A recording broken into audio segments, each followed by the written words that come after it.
নমস্কাৰ। আজি বনাবলৈ লৈছোঁ মেথি শাক। এবিধ সহজ ৰেচিপি। তাৰ কাৰণে মই কেৰাহীত তেল গৰম কৰি লৈছোঁ।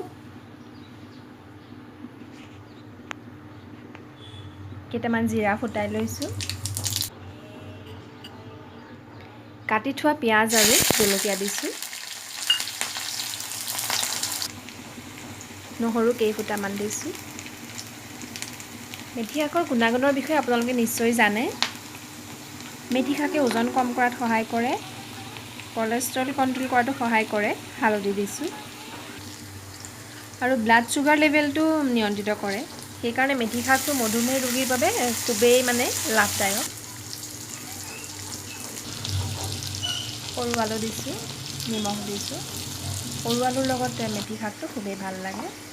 মেথি শাকে ইমিউনিটি বঢ়োৱাতো সহায় কৰে আৰু লগতে গেষ্ট্ৰিকৰ সমস্যাসমূহো দূৰ কৰে।